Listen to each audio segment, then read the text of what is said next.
So அடுத்து நம்ம பார்க்க போகிற டாபிக் பார்த்திங்கன்னா தமிழ் கும்மி. இப்போ வந்து இது எழுதினவர் யார் பார்த்திங்கன்னா பாவலரேறு பெருஞ்சித்தனார். இப்போ நம்ம அவரை இந்த தமிழ் கும்மி பாடலை பற்றி பார்க்கலாம் வாங்க. தமிழ் கும்மி. கொட்டுங்கடி கும்மி கொட்டுங்கடி இளம் கோதையரே கும்மி கொட்டுங்கடி. அதாவது இளம் கோதையர்கள்னால் இளம் பெண்களே கும்மி கொட்டுங்க அப்படி சொல்கிறாங்க. 8 திசையிலும் செந்தமிழின் புகழ் எட்டிடவே கும்மி கொட்டுங்கடி. அதாவது 8 திசைக்கும் வந்து செந்தமிழோடைய புகழ் வந்து எட்டும் அளவு வந்து கும்மி கொட்டுங்க அப்படின்னு சொல்கிறாங்க. ஊழி பல நூறு கண்டதுவாம். அதாவது நீண்டதொரு காலப்பகுதியில் தமிழ் இருந்திருக்கு. அறிவு ஊற்றெனும் நூல் பல கொண்டதுவாம். தமிழ்கிட்ட அறிவு ஊற்றெனும் நூல் நிறைய இருக்குது அப்படி சொல்கிறாங்க. பெரும் ஆழிப்பெருக்கிற்கும் காலத்திற்கும் முற்றும் அழியாமலேயே நிலை நின்றதுவாம். அதாவது ஆழிப்பெருக்குனா என்ன? கடல்கோள்லாம் வந்து கூட இந்த தமிழ் வந்து அழியாமல் நிலை பெற்று நின்றதுவான்னு சொல்கிறாங்க. பொய்யகற்றும் உள்ள பூட்டார்க்கும் அன்பு பூண்டவரின் இன்ப பாட்டிற்கும் உயிர் மெய் புகட்டும் அறமேன்மை கிட்டும் இந்த மேதினி வாழ்வழி காட்டிருக்கும். பொய்யகற்றும் உள்ள பூட்டார்க்கும் அப்படின்னா என்ன சொல்கிறாங்க? அதாவது பொய்யை அகற்றும் மொழி தமிழ். அது வந்து மனத்தின் அறியாமையை நீக்கும் மொழி. அன்புடைய பலருடைய இன்பம் தரும் பாடல் நிறைந்த மொழியாக தமிழ் மொழி இருக்குது. உயிர் போன்ற உண்மையை காட்டும் மொழி, உயர்ந்த அறத்தை தரும் மொழி, இந்த உலகம் சிறந்து வாழ்வதற்கான வழிகளை காட்டும் மொழி தமிழ் மொழி அப்படின்னு சொல்லிட்டு யார் சொல்லியிருக்கா? பாவலரேறு பெருஞ்சித்தனார் சொல்லியிருக்காரு. பாடல் கீழே என்ன கொடுத்துருக்காங்கன்னு பார்த்தீங்கன்னா சொல்லும் பொருளும் வந்து கொடுத்துருக்காங்க. ஆழிப்பெருக்கு அப்படின்னா கடல்கோள்னு அர்த்தம். மேதினினா உலகம். ஊழி அப்படின்னா நீண்டதொரு காலப்பகுதி. உள்ள பூட்டுனா அறிய விரும்பாமை அப்படின்னு. ஸோ இந்த சொல்லும் பொருளும் கூட உங்களுக்கு வந்து டிஎன்பிஎஸ்சி கொஷின்ஸ், டெட் கொஷின்ஸ்லாம் கேட்கறதுக்கான நிறைய வாய்ப்பு இருக்குது. ஓகேங்களா?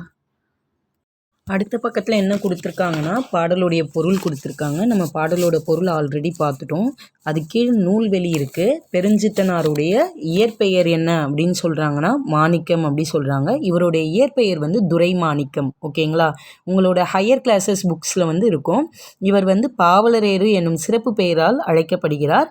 இவர் எழுதிய நூல்கள்னு பார்த்தீங்கன்னா கனிச்சாறு, கொய்யாக்கனி, பாவிய கொத்து, நூறாசிரியம், என் சுவை என்பது, மகபுக்கு வஞ்சி, பள்ளி பறவைகள் முதலிய நூல்கள் வந்து இவர் எழுதியிருக்காரு.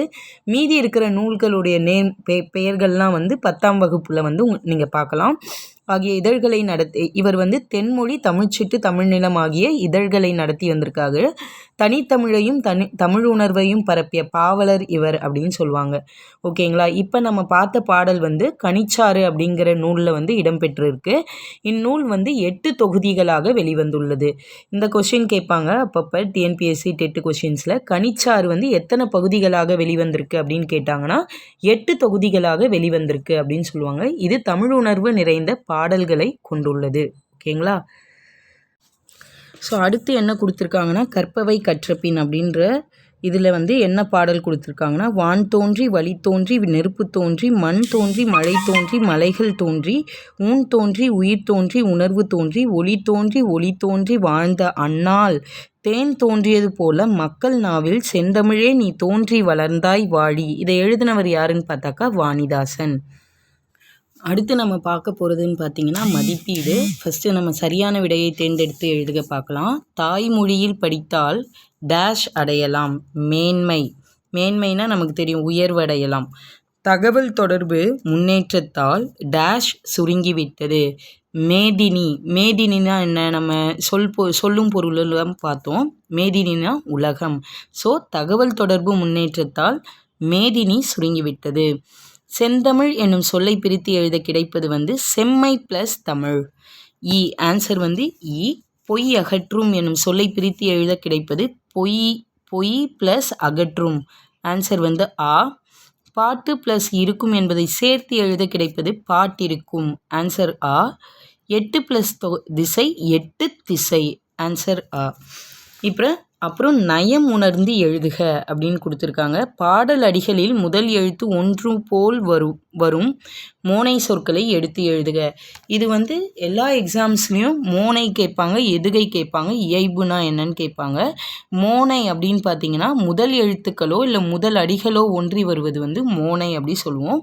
எதுகை அப்படின்னா இரண்டாம் எழுத்து அல்லது இரண்டாம் அடிகள். பாடல் அடிகளில் இரண்டாம் எழுத்து வந்து ஒன்றும் போல் வருவது வந்து எதுகை அப்படின்னு சொல்கிறோம். இயைபு அப்படின்னா பாடலுடைய இறுதி எழுத்துக்கள், பாடல் அடிகளில் இறுதி எழுத்துக்கள் வந்து ஒன்றி வருவது வந்து இயைபு அப்படின்னு சொல்லுவோம். ஓகேங்களா?